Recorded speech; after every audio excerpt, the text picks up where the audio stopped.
even more bite and even more size than it had before.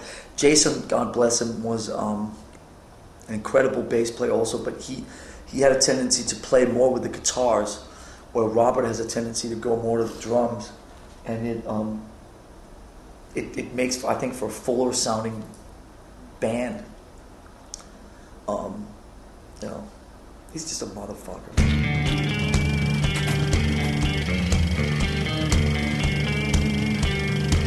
No, because you know, most guitar players like when the rhythm section's more the rhythm section.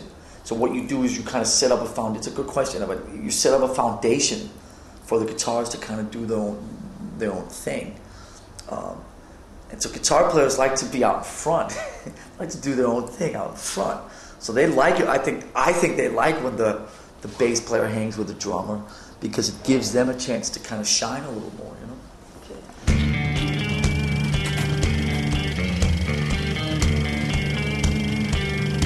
Well, you know, thanks to the internet now, everybody's got an opinion, and it doesn't affect me much, but obviously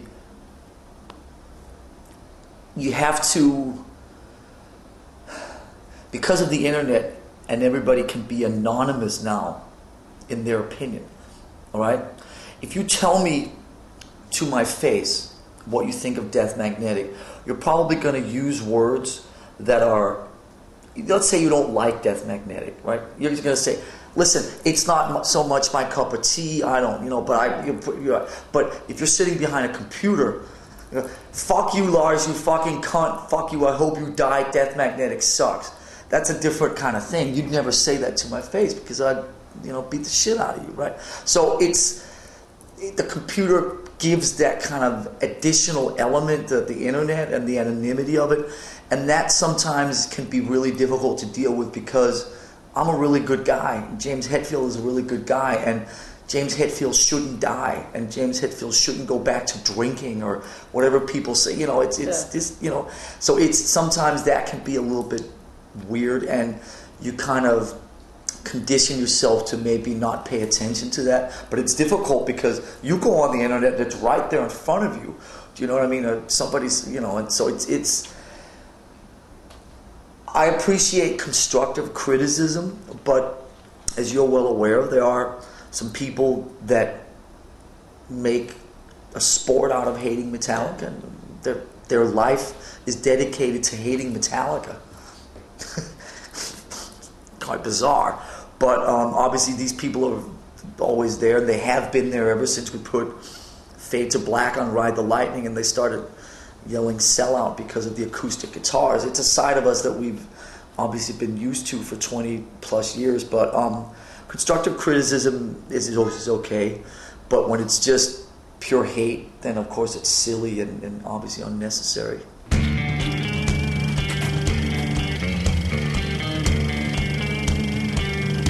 You gotta understand, when you say the word role model, especially in America, it's like, okay kids, you know, don't drink till you're 21 or whatever. I mean, I've never felt that. I'm not very good at telling other people kind of what to do and how to behave and what to think, you know. If anything, you know, I always advocate free thinking and individual thinking. You know, don't listen to me. Figure out who you are for yourself, you know. And so I mean, we obviously understand that there are a lot of people who appreciate the lyrics, who listen to the lyrics, who kind of want to hear what we have to say, but we try to not be too finger wagging about anything, and you know, we just try to encourage independent thinking, to encourage independence. That's, I think, probably, if there is a kind of a motto in there somewhere, but I'm not the guy to tell people what to do and what not to do, because I have a pretty spotty record on that.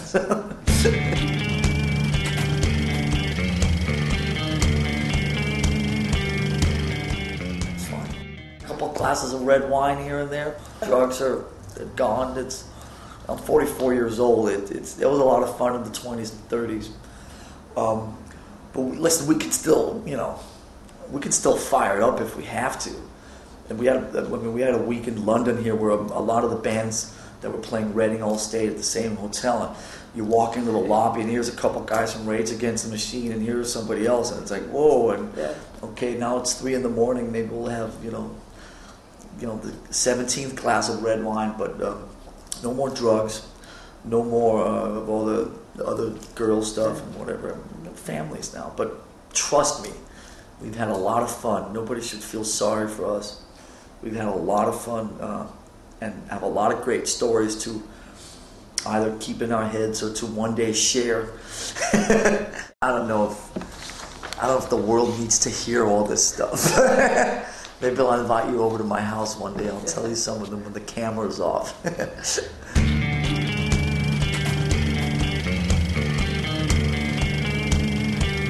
Yeah, one thing that we've never done, we've never been around heroin. Good. We've never been around heroin. And so we're quite ignorant to all that stuff. And I know their story has a lot to do with it. I mean, they went way further than we ever did. We drank a lot. And we did a little bit of this and a little bit of that. But we never were hardcore. We were heavy drinkers. So I don't know if our story will be quite as dark, as theirs. Listen, I've read Nicky's book, The Heroin Diaries, and I think he's very brave for sharing that. But I was stunned when I read his book. I was like, "What?" I mean, because it was never part of our scene. We were always after girls. We were always drinking a lot, but we were never around all the dark shit that kind of went on. And now when I remember seeing those guys and stuff like that, I can see, now I can connect it. But our story is not that dark. Ours is more a kind of just a bunch of silly drunk guys running around trying to get laid. I mean, it's not quite as dramatic as their stories, but we've lived it. And especially, I mean, you asked about the earlier days when we all lived together. I mean, most of our debauchery came a few years later when we started getting more successful. When you're 19 years old and you're playing hardcore heavy metal and you look the way we did, I mean, we got girls, but it wasn't until a little later that a lot of them started showing up,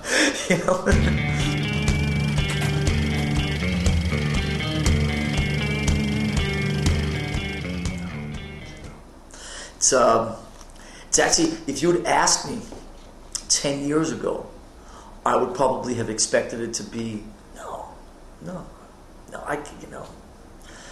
I got the kids. It's a whole different thing that keeps you occupied. When you're 25 years old or whatever, it's like your self-worth is determined by how many girls you can get. Literally, especially when you grow up. A lot of heavy metal kids, they grow up loners. They grow up as outsiders. Do you know what I mean? I didn't get a lot of female acts until later. Do you know what I mean? So a part of your self-worth, a part of your, it's like, okay, but nowadays I've got the best girl in the world. I got the best kids. I don't need that. There's nothing. I don't have to prove anything to myself. You know what I mean? I don't have to prove anything to anybody else. It's all good.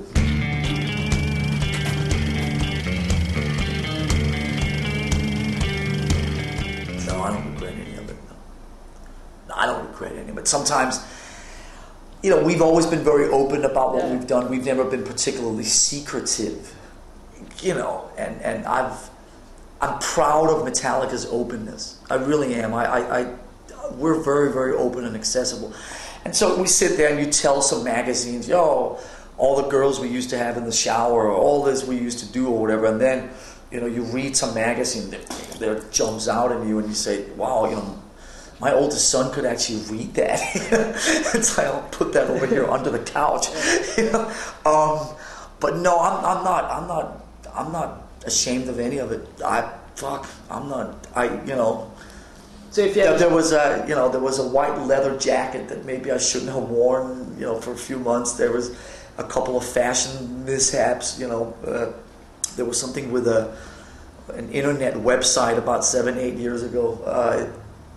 I'm not ashamed or embarrassed about anything, man. And especially not. I mean, the fun. I mean, when you're 22 years old and you're out with your best friends playing music and drinking and